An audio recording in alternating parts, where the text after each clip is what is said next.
here. He will be addressing the World Economic Forum shortly, and you can catch his address live right here on CNBC TV 18. But to talk to me about all things Trump and beyond, joining me here is Smriti Irani, who has been a Davos regular in the last few years, but she's here now in a different capacity, in a different avatar, as she champions the cause of gender parity, gender equality in association with the Bill and Melinda Gates Foundation and many other organizations that she's working with. And of course, here to talk to us about all things Davos as well. Smriti Irani, welcome back to our studios. Thank you for having us. President Trump here, protests have erupted, choppers are flying in. What do you expect him to say? I think in the midst of all fireworks, to keep the flag of gender and equity flying is an enormous task. Is it at half-mast? No, it's a full mast flying very high, and economically so, because I believe that there has been a time where rights-based conversations have happened on the streets of Davos and never found a space on the money table. You've been a witness to our journey in the past 3 years when we set up the alliance at the forum.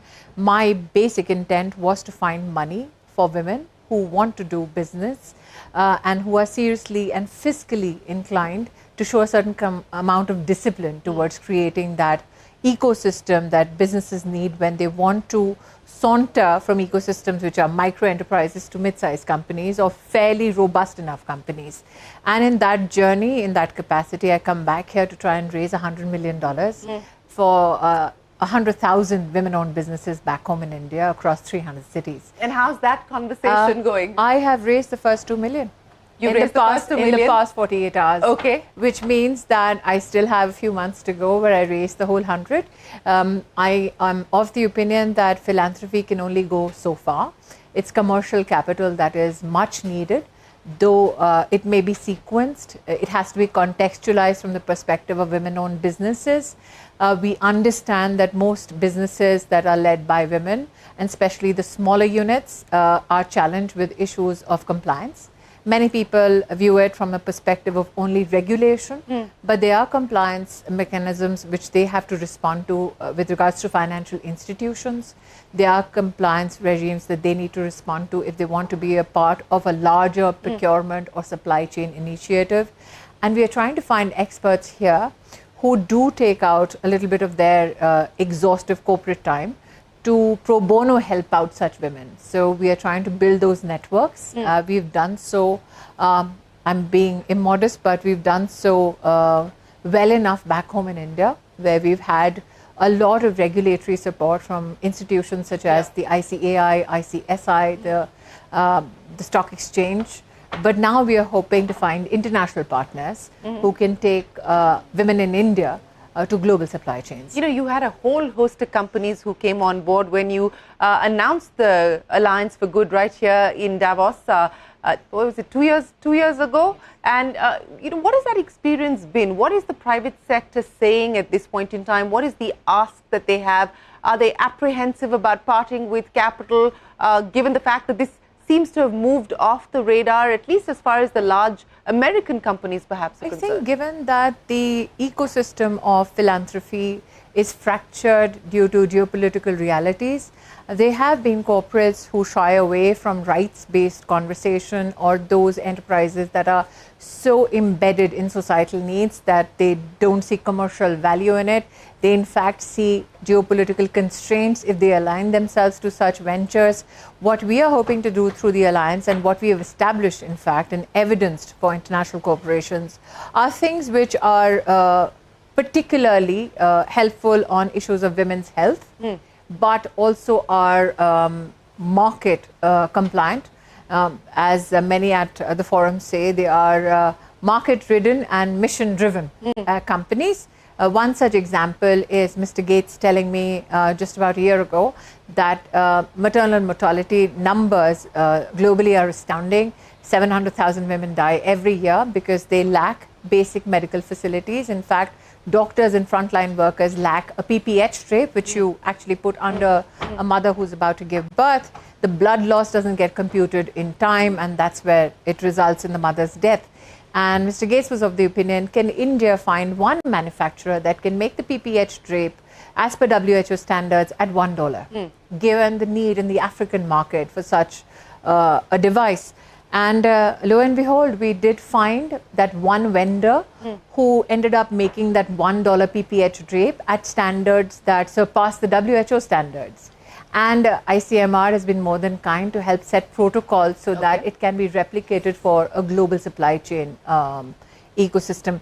And I think that is what the alliance has helped establish. This is what Prime Minister Modi has been saying for years, that can India become that epicenter, not only for frugal innovation, but also be a dependable partner in global supply chains. You know, you talked about health, and related to that, of course, is the issue of pollution. You were speaking here at the World Economic Forum on that issue, and that's a burning issue for all of us who live in India, for some of us who live in Delhi specifically.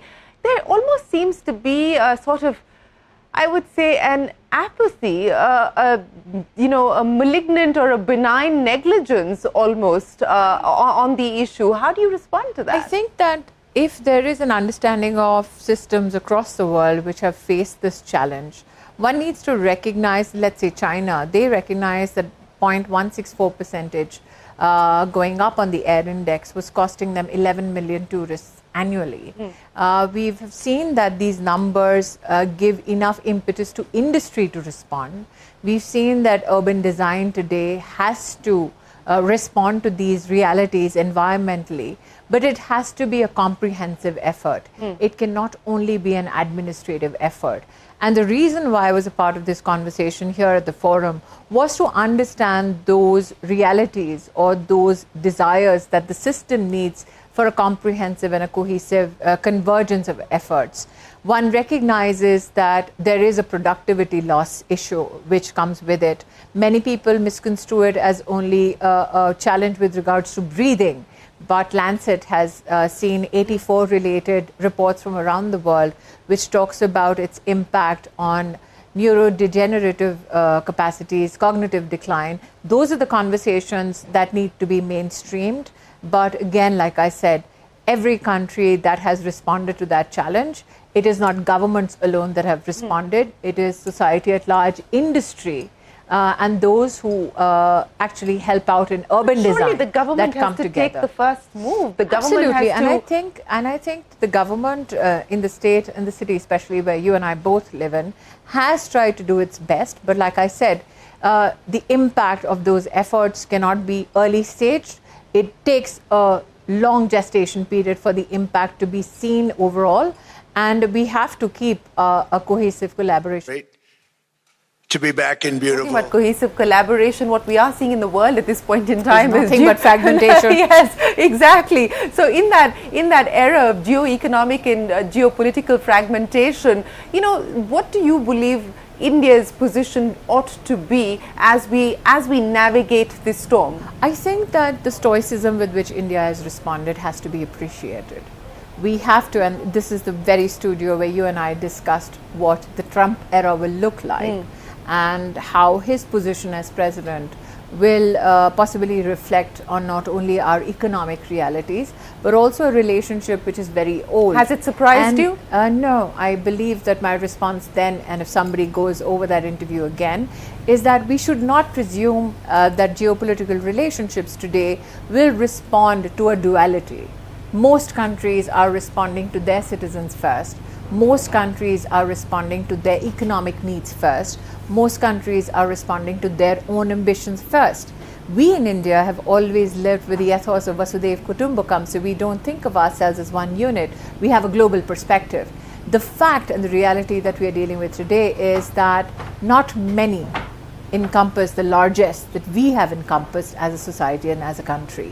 So I compliment the leadership and especially Prime Minister Modi for the stoicism, I think for the restraint and the respect with which he has conducted himself as Prime Minister. It mustn't be easy given the geopolitical headwinds, but I also compliment the industry which has in step with the Prime Minister weathered many a storm very elegantly. Well, Smriti Irani, what do you hope to walk away from Davos with this time around? Prime Minister Modi has often said that his desire is traditional medicine practices in India find international fora of recognition, of acceptance and also investment. Yesterday at the forum, we announced a $40 million investment in women's health, women's wellness to be precise, on brain health, bone health and hormonal health on the basis of Ayush, which is the biggest ever investment that has been announced. It will operationalize in the state of Andhra Pradesh. But I'm equally delighted about the fact that not only could we inspire that investment, but at the same time, my request to the pharmaceutical company was to ensure that there be female leadership at the helm of this effort. That has also become a reality. A young lady, Yutika Gokharaju, now leads that initiative.